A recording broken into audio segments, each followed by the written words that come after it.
Сәлематсыздар ма балалар? Біз бүгін 4-ші тоқсанда қазақ тілі сабағынан су тіршілік көзі деген үлкен тарауды бастаймыз. Сабағымыздың тақырыбы негізгі және туынды сын есім.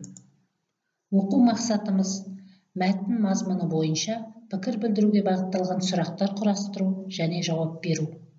Сөйлемнен сөз таптарын зат есім, сын есім, сан есім, етістіктерді табу. Негізгі туынды зат есім, сын есім, етістікті анықтау. Сын есім, негізгі және туынды сын есім жөнінде білімімізді жетілдіру үшін Ай мектеп сайтының мына видеосын тамашалайық.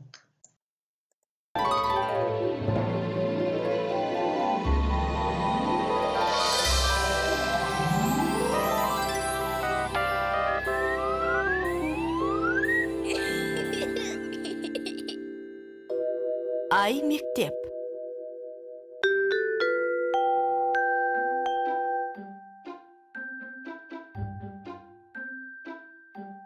Мынау не? Бұл Томнан келген сыйлық. Оның ішінде не бар? Том саған тосын сый жасапты. Не екенін өзің тап, мен саған көмектесейін. Ол кішкентай.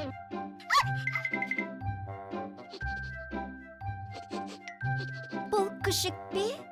Бұл енді сенің күшігің.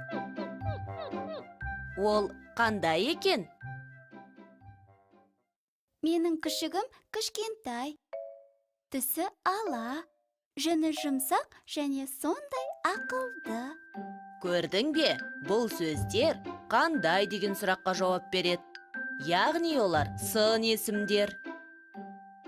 Сын есім заттың түсін, көлемін, салмағын, дәмін, пішінін білдіретін сөздер сын есім деп аталады. Сын есімдерге қандай, қай деген сұрақтар қойылады.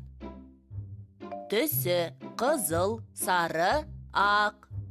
Көлемі кіші, үлкен, ұзын. Салмағы ауыр, жеңіл. Дәмі ашы, тәтті, қышқыл. Пішіні сүйір, сопақ, домалақ. Дана, мына кестеге жинаған сын есімдердің барлығын қалай атайтынын сен білесің бе? Жоқ, білмеймін. Бұлар негізгі сын есімдер, яғни түбір сөзден болған сын есімдер негізгі сын есімдер деп аталады. Жақсы, бұлар негізгі сын есімдер. Одан басқа да сын есімдер бар ма? Сен күшігіңді ақылды деп едің ғой. Осы ақылды сөзі туынды сын есім болады. Ол түбір сөзге жұрнақ жалғану арқылы жасалып тұр. Сын есім негізгі және туынды болып екіге бөлінеді. Түбір сөзден болған сын есімдер негізгі, түбір сөзге жұрнақ жалғану арқылы жасалған сын есімдер туынды сын есімдер деп аталады. Сонда қандай жұрнақтар жалғауға болады? Сын есім жасау үшін зат есім мен етістікке жұрнақ жалғаймыз. Зат есімге л, д, т, с жұрнақтарын жалғаймыз. Мысалы, күлкілі, таулы, ақылды, көңілді, әдепті, білімді, тәртіпті. Мен де айтайын, білімсіз, көңілсіз, сусыз. Ал етістікке ғыш-гіш, қыш-кіш жұрнақтарын жалғаймыз. Сөйлегіш, білгіш, байқағыш, тапқыш. Солай ма? Дұрыс.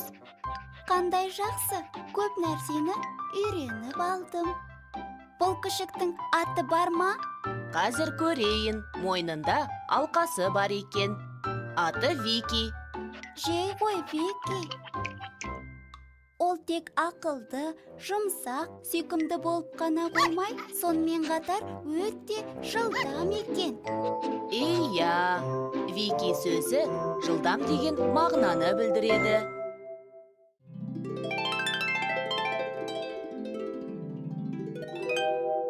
Қайталайық. Сын есім.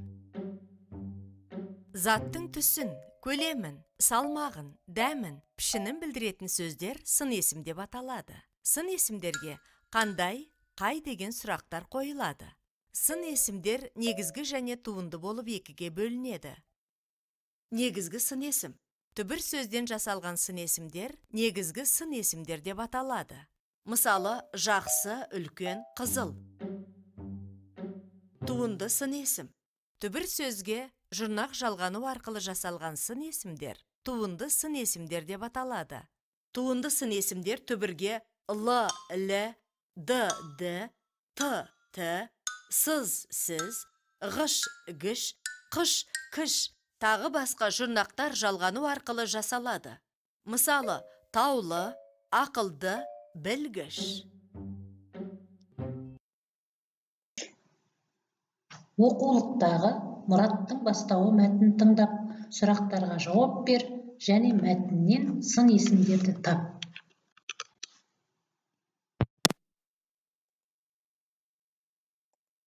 Жүз үшінші сабақ. Мәтінді тыңда. Мұраттың бастауы. Ойын алаңының арғы жағындағы кішкене жартастың түбінде бір топ құрақ өсіп тұрған. Бірде соның жанына барып демалып отырдық. Бұрын осы жерде бастау болған дейді атам. Әне, жер дымданып жатыр. Қазып көрсек қайтеді? Мүмкін су шығар, деді Мұрат. Оның сөзін әркім көзінше күлкіге айналдырып жіберді. Мейлі, күле беріңдер, деп Мұрат өкпелеп кетіп қалды. Біз қайтадан ойынға кіріскенбіз. Мұрат келе жатыр, деп бір бала дауыстап жіберді. Жалт қарасақ, Мұрат келе жатыр екен. Қолында күрегі бар. Ол әлгі ойпаң жерді қазуға кірісті. Екі-үш рет күрек бойы қазғанда су шығып, бүлкілдеп аға бастады. Бізде үн жоқ. Мұрат бізге күле қарап, бастаудың мөлдір суынан ішіңдер, деді. Біз бастау суын қос уыстай іліп алып, ішіп жатырмыз. Салқын су қандай тамаша десеңші. Осы мәтіндегі мына сұрақтарға жауап беріңіздер. Балалар қай жерде ойнады? Балалар ойнаған алаңда бұрын не болған? Мұрат бастауды қандай белгілеріне қарап тапты? Мұраттың бастауды табуына оның қандай қасиеттері көмектесті? Бұлақ суының адамға қандай пайдасы бар? Келесі дәптермен жұмыс. Екінші жаттығудағы мәтінді көркемдеп, көшіріп жазып, қарамен жазылған сөздерді сөз құрамына талдап, қай сөз табына жататынын анықтаңыздар. Сулы жер, нулы жер. Ну дегеніміз қалың тоғай. Тоғай іші көңілді.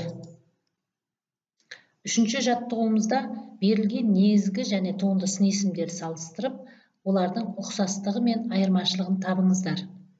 Жаңа, көк, әдепті, сүтті, атақты, жүйрік, көктемгі. Үйге тапсырмаға ереже жаттау және төртінші жаттығу.